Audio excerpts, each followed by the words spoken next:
kalau sudah masyhur di kalangan orang menyatakan bahwa si fulan adalah anaknya fulan, itu kamu gak boleh membantah. Mati ku telek, gak gotak nawu sorop kayak gitu.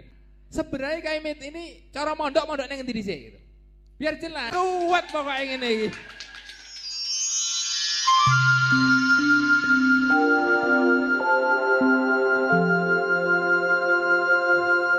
Apakah kitab nasab itu harus sesuai seperti halnya kaidah dalam mustalah hadis? Karena ada beberapa ustadz ataupun kawan-kawan yang tetap membantah.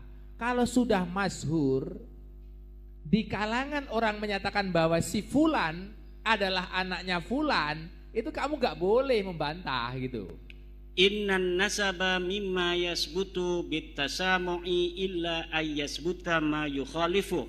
Ini adalah ucapan Ibnu Hajar Al-Asqalani dalam kitab Al-Jawabul Jalil, bahwa nasab itu boleh tetap, boleh sahih dengan hanya mendengar, illa kecuali ayasbuta ma yukhalifu, telah ada yang menentangnya. Misal orang yang ada di Karanganyar taunya bahwa Samlawi anaknya Sajiman, padahal ini anak angkat. Gak ada yang tahu bahwa dia ini Samlawi ini anak angkatnya Sajiman. Karena dia datang dari Jakarta, 18 tahun di Jakarta, pulang-pulang bawa anak namanya Samlawi, Pak Sajiman ini. Pak Sajiman mengaku Samlawi anaknya. Tentu orang sini akan mengenal Samlawi ini sebagai Sajiman. Itulah dikenal, itu namanya syuhrah wal istifadah, masyhur. Tapi kalau tiba-tiba datang tetangganya dari Jakarta ke Karanganyar mengatakan, Kiukit, sebenarnya ini Sajiman bukan anaknya Samlawi. Iya, Samlawi bukan anaknya Sajiman. Dia anak angkat, anak tetangganya yang meninggal dunia di rumah sakit, kemudian diingu, dijadikan anak angkat oleh Pak Sajiman. Maka syuhrah istifadah di Karanganyar itu tertolak oleh kesaksian berdasarkan bukti-bukti yang ada. Begitu. Oke, Syekh. Ada pertanyaan pertama dari daerahnya Kiai Imat ini yang menarik. Mohon maaf, biar ini semuanya jelas. Karena begini, saya punya kawan banyak di sana gitu, termasuk alumni Agung itu. Ada juga orang sini yang mungkin di sana. Alah, corok bahasane Jawa iku, Kiai Imat iku telek, gak gotak nawu sorop kayak gitu. Mohon maaf ini ya. Saya mendukan ngono kan gen iya yo, gen pelong gitu loh. Konco-konco sing nang Banten gen ngrungokno, mungkin dia penasaran kan. Sebenarnya kayak mit ini cara mondok nang ngendi dhisik gitu. Biar jelas, karena nanti kan lama-lama terkuak. Soalnya nang kono iki do bantai tanggone dhewe, remuk to. Sama seperti saya dulu. Alah walau yai pekok goblok, gak iso ngopo-ngopo gawe pondok gitu. Gak tahu mondok. Lah ketika teman-teman saya mondok di Agung datang ke sini, mlongo sing ngrungokne ngono. Lah ini tolong Kiai Imat dulu mondok di mana, nanti kan lama-lama tahu biar jelas gitu.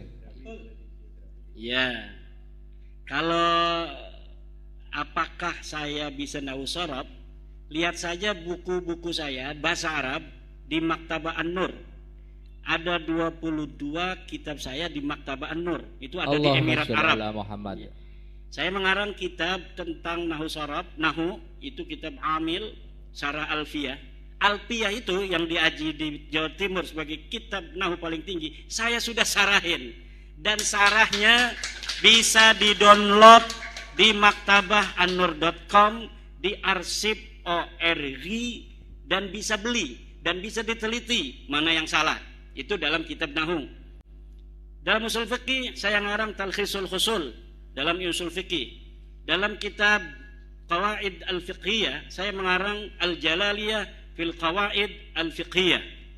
Dalam kitab Balaghah saya mengarang Syarhul Maimun fi Syarhi Al-Jauharil Maknun.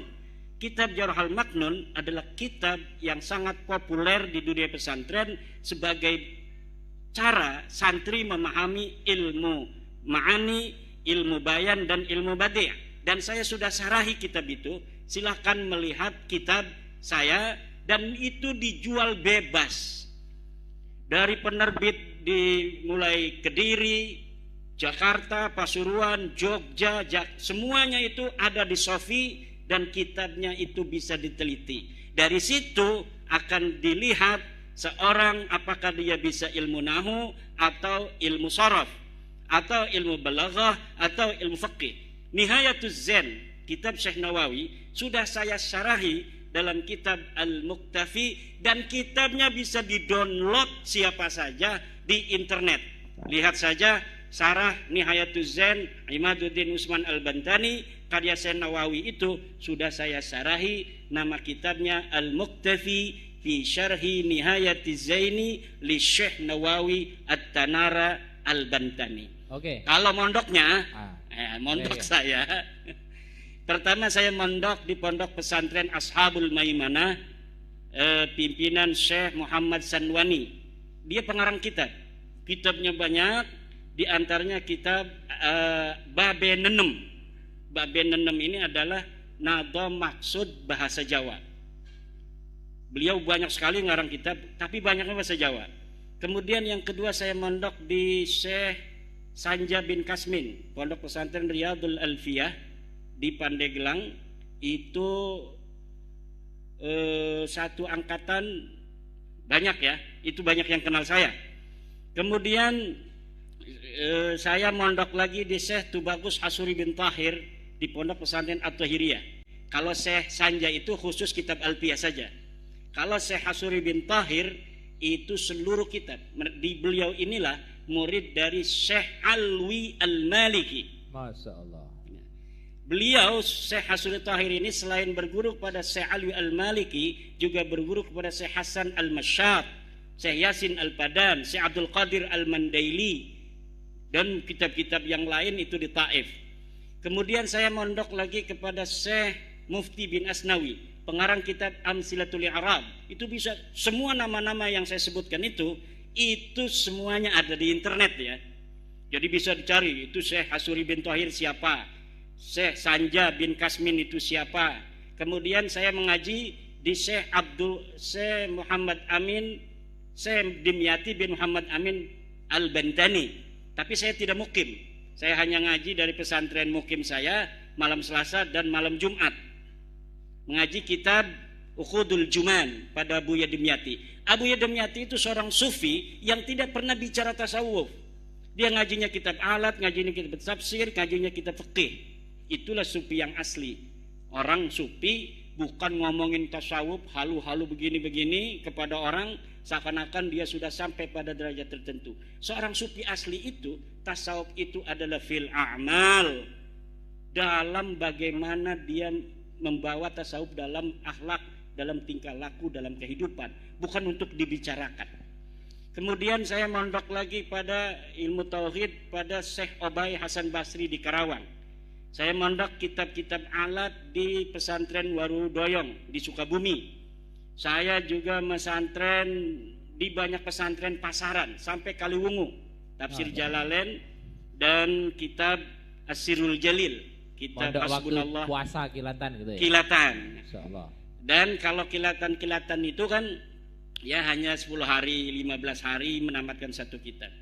Dan saya juga pernah ke Mesir untuk ijazah kitab-kitab kepada Musnidud Dunya Yaumaid, yaitu Syekh Ibrahim bin Abdul Ba'is Al-Kattani di Iskandaria.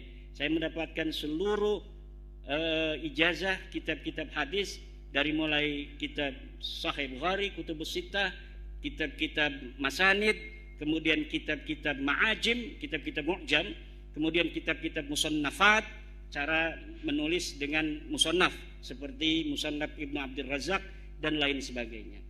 Nah, ini tidak pernah saya ungkapkan karena bagi santri itu sebenarnya ini adalah ta'ajub ya, ta'ajab terima wa kasih ya, takabbara binafsi. karena teman-teman di Banten ini terus terang aku rada kemeropok, rada anyel gitu loh.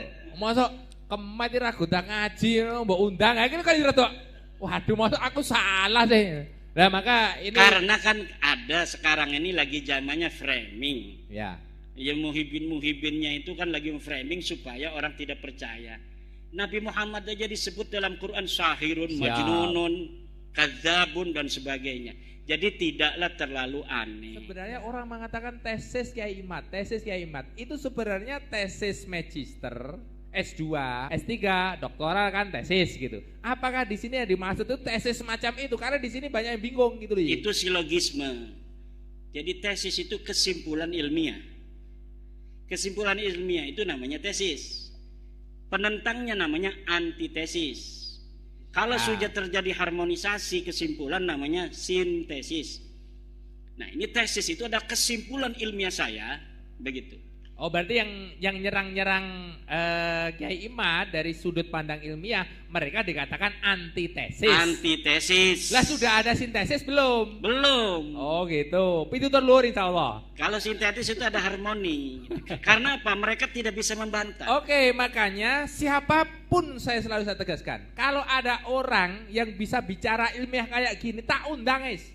Jeluk ragat piro tak ragati ning ojo kemaki, misalnya kudu private jet gitu. Saya siap ini. Loh, bondone pondok pitutur luhur kan nggih Nasrul Ilmi gitu kan. Kita kan penghamba ilmu. Lah siapa berani sini gitu loh. Minta amplop 15 juta gak apa-apa. Alhamdulillah Kiai ndak pasang tarif ini. Saya agak sebel karo Kiai karo mau balik atau Habib sing pasang tarif. Akhirnya wong melarat-melarat ini gak kuat apa jenenge ngrawuhke. Betul enggak ini? Ruwet pokoknya ngene iki. Lho nek ana sing antitesis dari Kiai Imad, mbuh Habib, mbuh Jawa, mbuh encik. Kalau di sini orang mengane mau Jawa ngenten iki ngarani wong Arab itu encik iki.